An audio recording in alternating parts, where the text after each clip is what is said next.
سچا بھروسہ تھا کہ وہ میرا پیر ہے اور میرے پاس ضرور آئے گا۔ اب تو لوگوں کا ہجوم اس کے پاس لگنے لگا، یہ اپنے پیر کا انتظار دیکھنے لگا، وہیں پر کھڑا ہو گیا کہ میرا پیر آئے گا مجھ سے ملنے، میرا پیر آئے گا مجھ سے ملنے۔ لوگ اس کے پاس آنے لگے، نوجوانوں کی بھیڑ لگنے لگی۔ اب اس کے ماننے والے بہت ہو گئے کہ یہ ایک اتنا بڑا عاشق، اتنا بڑا دیوانہ کہ ایک عام انسان رات کے اندھیرے میں آتا ہے اور اس سے کہتا ہے اور پھر چلا جاتا ہے، اور اپنے اسی پیر کی بات مان کر، اور یہ یہاں پر ابھی تک کھڑا ہے، اسے دھوپ بھی نہیں لگ رہی، اسے بھوک بھی نہیں لگ رہی۔ لوگ آتے تھے اسے کھانے کے لیے دیتے تھے، لوگ آتے تھے اس کے پاس ہجوم لگ گیا، لوگوں کا مجمع اس کے پاس لگ گیا۔ اب ادھر یہ چور جو تھا، یہ ڈاکو جو تھا، یہ بھی بہت بڑا ڈاکو تھا۔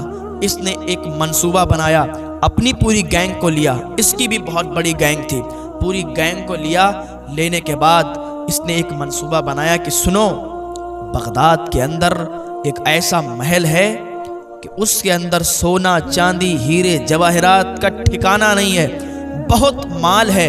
اگر ہم لوگ اس پر دھابا بولیں، اگر ہم لوگ اس محل کو لوٹ لیں، پوری زندگی کھائیں گے، پوری زندگی کھائیں گے، لیکن کمی نہیں ہوگی یار۔ اس کی گینگ نے کہا ٹھیک ہے سردار، جیسا آپ کا حکم ہو۔ یہ پوری گینگ کو لے کر بغداد کی گلیوں میں نکل گیا۔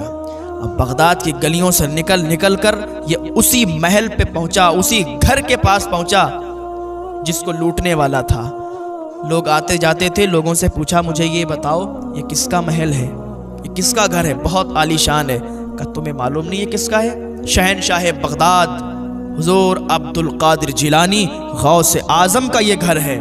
کہا اچھا، یہ تو بہت بڑے آدمی معلوم دیتے ہیں۔ کہا ہاں، ان کا رتبہ بھی بہت بڑا ہے اور وہ مالدار بھی بہت ہیں۔ حضور غوث پاک رضی اللہ تعالیٰ عنہ بہت مالدار تھے۔ حضور غوث پاک رضی اللہ تعالیٰ عنہ جو کپڑے پہنا کرتے تھے نا، تو اس میں بہت اچھا کپڑا ہوا کرتا تھا، اتنا اچھا ہوا کرتا تھا کہ اس زمانے کے بادشاہ بھی اتنا اچھا نہیں پہن پاتے، لیکن اس میں ایک آستین میں ٹاٹ لگوا لیا کرتے تھے۔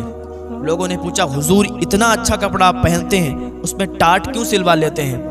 تو غوث پاک فرماتے ہیں اچھا اس لیے پہنتا ہوں تاکہ بادشاہوں کے سامنے سے گزروں تو ان کا گھمنڈ ٹوٹے، ٹاٹ اس لیے لگوا لیتا ہوں تاکہ غریبوں کے سامنے سے گزروں تو انہیں مایوسی نہ ہو۔ غوث پاک رضی اللہ تعالیٰ عنہ کے گھر کے سامنے وہی ڈاکو جو اس سے کہا گیا تھا کہ تو یہی رک، میں آؤں گا تو اگلا حکم سناؤں گا، تو وہی ڈاکو حضور غوث پاک رضی اللہ تعالیٰ عنہ کے گھر کے اندر داخل ہوا، اور رات کا تو سناٹا تھا، اندھیرا تھا۔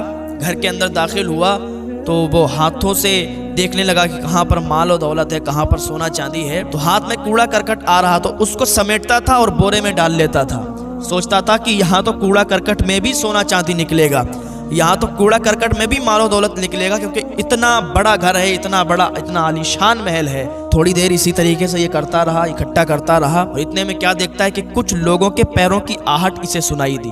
اندھیرا تھا، پیروں کی آہٹ سنائی دی تو ایک کونے میں چھپ گیا۔ جب کونے میں چھپا تو ان کی آواز آ رہی تھی۔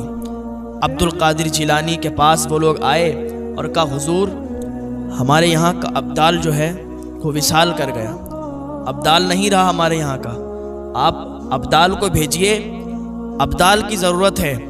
تو حضور غوث پاک نے فرمایا اچھا ابدال کی ضرورت ہے، اب اتنے ٹائم کون ملے گا؟ تو آپ نے فرمایا کہ جاؤ فلاں کونے میں ایک ابدال ہے، وہ اللہ کا ولی ہے، اس کو نکال کے لاؤ اور اس کو لے جاؤ اپنے یہاں۔ تو حضور غوث پاک رضی اللہ تعالیٰ عنہ نے جب اتنا فرمایا تو جو لوگ آئے تھے وہ اسی کونے کی طرف پہنچے، تو وہ خود باہر نکل کے آ گیا۔ آنے کے بعد وہ ڈاکو حضور غوث پاک کی بارگاہ میں پہنچا۔ کہا حضور آپ نے مجھے کیسے پہچان لیا کہ میں یہاں ہوں؟ کہا یہ سب مت پوچھو، ابدال کی ضرورت ہے، یہ لوگ لینے آئے ہیں، ان کے ساتھ چلے جاؤ۔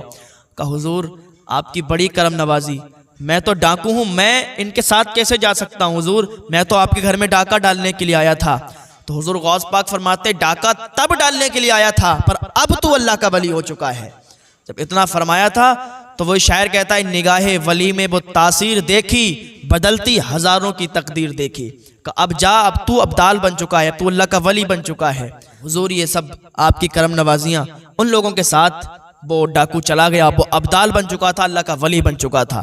وہ وہاں رہتا رہا اور کچھ دنوں کے بعد اس کا گزر اسی راستے میں ہوا جہاں وہ اس آدمی کو چھوڑ کر، اس ڈاکو کو چھوڑ کر چلا آیا تھا رات کے سناٹے میں کہ تو یہیں رک، جب تک میں نہ آؤں تو یہیں ٹھہرے رہنا۔ وہ وہاں پر ٹھہرا ہوا تھا، اس کے اندر سچا عشق تھا، سچا پیار تھا کہ میرا پیر آئے گا، اسے امید تھی، اور اسی کی آہوں نے، اسی کی فریاد نے اس کو اللہ کا ولی بنا دیا۔ حضور غوث پاک کی شان دیکھیں، حضور غوث پاک دلوں کے حال کو بھی جانتے ہیں۔ اب یہ جو ڈاکو ابدال بن چکا تھا تو یہ جا رہا تھا راستے سے، تو لوگوں کا ہجوم لگا ہوا تھا، لوگوں کی